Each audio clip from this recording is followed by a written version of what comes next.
Okay, so we're here with The Walking Dead, the co-op survival game, and we just got to play it. It was really fun. Can you tell us something about it? What's the core concept? How did you come up with this kind of game for The Walking Dead? It fits perfectly, I'd say.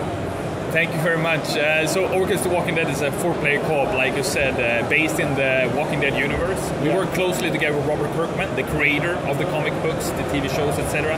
And we're so happy to say that, the characters are a part of the canon. So obviously we've taken great appreciation for the details in the universe and what the game needs to be in order to be a good representation of The Walking Dead. Yes. I'm really happy to hear you like it so much.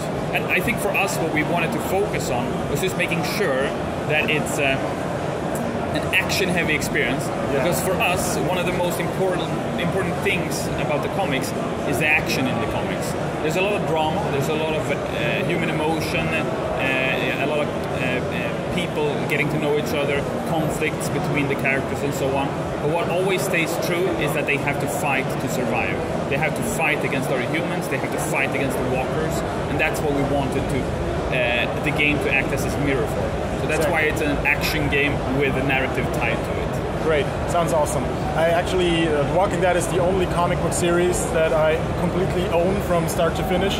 So I'm really glad to hear that the characters are canon. Yeah, and thank you. And I think it's so cool that you say that, because the Walking Dead can be so many things, right? But at the end of the day, it's the comics that started it all. And we're so happy to be able to produce a game based on the source material. And that the characters are canon and a part of the world means that we can actually for real explore the Walking Dead universe together and go where maybe Robert hasn't gone himself in the writing of the comics and explore Washington DC.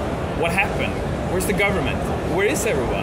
All of these questions are questions we want to ask the community and talk with the community about and see together where we explore as we launch the game and move into the future post-launch with more content and so on. Right, and we just got to play it and it seemed really dangerous pretty much everywhere. So this is one thing in the Walking Dead comics, they survive by working together and being a team. And as far as I can tell, that's the main point in this game too. So can you tell us something about the co-op game?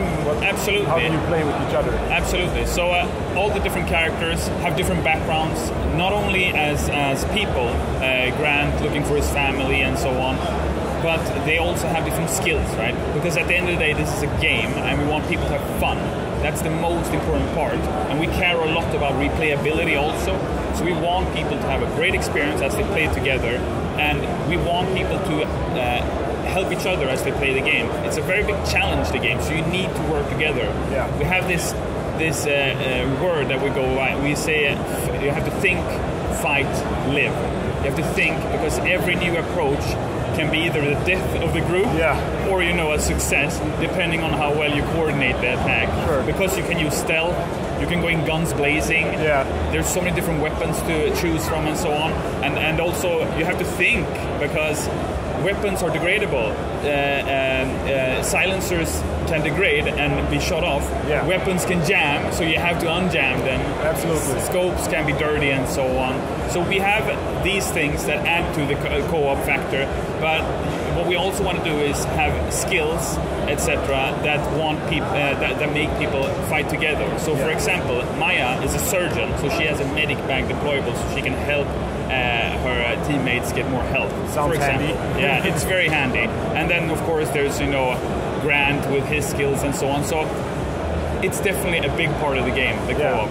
Okay, so can you tell us something about the mission structure? How if you start the game, how does it start? Is it a narrative-driven So it's a narrative-driven mission-based game. So you play missions. All the missions have high replayability, because for us it's important that people can go back and jump in and just play for 10 minutes, 20 minutes, 30 minutes, however long they want, and just kill a few walkers.